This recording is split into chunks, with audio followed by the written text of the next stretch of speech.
welcome back to Interlinear. Today's video is dedicated to young enthusiasts who are about to step into the corporate world and climb the corporate ladder. This video will be diving deep into the strategies which will be discussed by CA Sanjeev Goyal, who has almost more than two decades of experience in the corporate world. So, please enlighten us on how to survive the corporate world and work-life balance. Namaste friends, it's a very important topic, especially for youngsters who are entering into the corporate world for the first time or must have recently entered into the corporate world, to understand the etiquettes and other things to survive in the corporate world. First of all, whenever you are entering the company or corporate entity, you should always go there with a positive mindset. Try to avoid negativity of any kind. Once you are biased, once you are having a negative thoughts, you cannot strive or you cannot survive in that corporate world.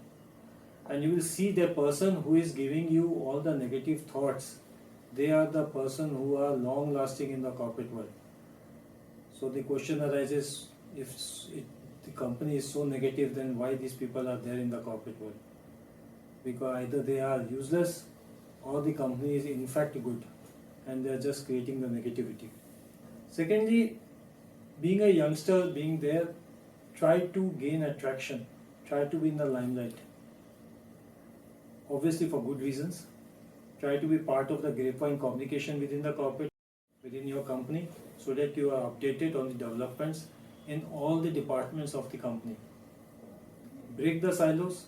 Don't work or don't limit yourself into the silos. Try to look around you.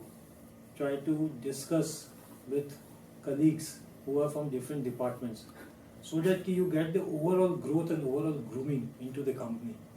And that is how you can actually reach to the top of the ladder. So this is very important, because I've seen many youngsters, they are just focused on the job that has been assigned to them and they don't even bother to look at the different departments. But that is not correct. Try to break silos. All the colleagues who are there with you, be it in the same department or be it in another department, they all are your friends. At the same time, they all are your enemies. So they are called frenemies. So they are your friends because they are your colleagues. They will help you in all the way as is required as a friend. But when it comes to professional competition, they are your enemies. And I'm saying enemies, no, it's not in a literal meaning that they are enemies.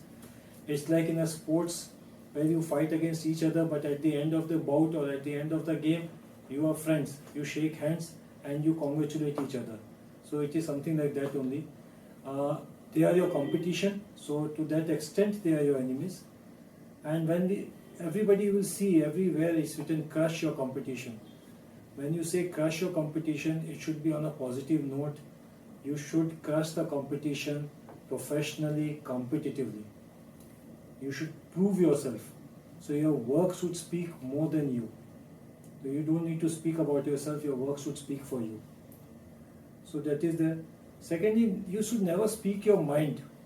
You should keep yourself vague. Don't let others feel that you are insecure in any way. That is where people will take advantage of you. Try to keep yourself vague. Try to keep things within you, but at the same time you should speak when required. इसको कहते हैं समय और समझ. समय और समझ दोनों का एक साथ होना बहुत ज़रूरी है. समय होता है जब समझ नहीं है, तो उस समय अगर हम नहीं बोलते हैं, समय चला गया तो उसके बाद समझ आ गई और हम बोलते भी हैं तो कोई फ़र्क नहीं पड़ता. तो समय पे बोलना is important, but in a right way. You should know the choice of words. You should know how to sweetly camouflage what you want to speak, and that should have a proper impact. The message should go firmly. Never react. Whenever there is something, even if you don't like it, don't react spontaneously. Take a break. Take a few seconds break. Take a deep breath, think over it and then respond. You will see it will make a huge difference. Because response will always be fruitful than reaction. Most importantly, never outshine your boss. Don't make your boss feel insecure. Always approach your boss with options.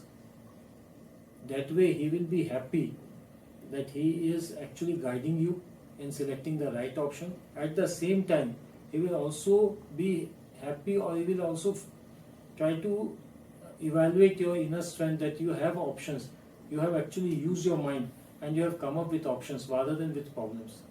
So in the corporate world, every boss will like that you go to them with options rather than only with problems. So friends, these are the important points which I think you should always keep in your mind while you are there in the company or any enterprise where you are working with, and this is going to definitely help you out. Now regarding work-life balance, which Jasmine has just asked, now work-life balance is a new terminology which has come up where people are looking at a balance between life and work. But if I tell you one thing which I have also mentioned in my earlier video, if you are doing something which is giving you pleasure, it cannot be a pressure. So when we are talking of work-life balance, we are talking of balance between pressure and pleasure. Now if I am doing a job which I am interested into, which I am liking it, then there is no pressure on me. So the work-life balance is automatically taken care of. But if I'm just doing it for the sake of doing it, just to run my family, I have to work for it, then yes, definitely there is a pressure and pleasure which we need to balance. So always love the work you do, and you will never find a situation where you need to have a work-life balance. Having said that, I am not saying that you work 24 hours a day.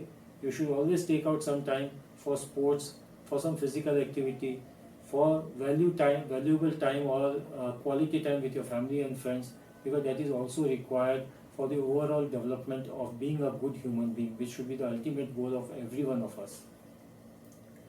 So sir, during initial days, how do we find or approach a good mentor? How do we recognize that this person is going to be a good mentor for me in the long run in the company? Initial days, definitely. Not only initial days, at every stage of life you require a mentor, you require a support, you require a guide. Now, it's not necessary that one person will be a mentor. You may have more than one person also to guide you in different spheres of life. Somebody on your personal front, somebody on your professional front. Even on your professional front, you will have multiple people to guide you, because they come from different departments, from different work cultures. So everyone is a mentor to you. Try to take the positive out of it, try to learn the positive out of it. Like, I give you one of my experience.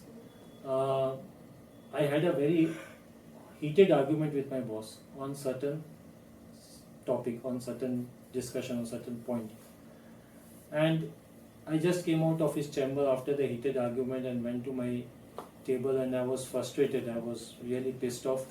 I wanted to even quit the company at that point of time. And when I reached my table, I saw a paper where I need to discuss again with my boss, where I need his guidance on that paper. I was hesitant, but I had no choice but to again reach out to him. And you will be surprised to know my boss welcomed me with a smile, and he was discussing with me that topic, he was guiding me properly. So after the discussion, I asked him, कि just a minute back you were so furious on me and now you are guiding me on this subject. बोला कि my argument was, or disagreement was, on a particular subject, on a particular topic, not with you in person. So I am not an enemy to you. Now you have come up with a different subject, with a different topic. I am there to guide you. Again, if you come up with the same topic, probably will again disagree and will again be furious and fighting with each other. So I learned a very good lesson, and I'm actually following that principle, that you should never carry grudges with you. The agreement and disagreement will always happen. If you're working together, there will be a situation where you will disagree on certain things. And that disagreement should be limited to that particular topic only and should not ever be carried forward. There should not be any personal impact on that. Thank you, and I am really grateful and thankful to you. Like, you've given me a great insight on this topic, and these strategies and insights are going to help everyone not to just survive but thrive in the corporate jungle. Thank you. Thank you very much, and I hope everybody will like it. Jai Hind.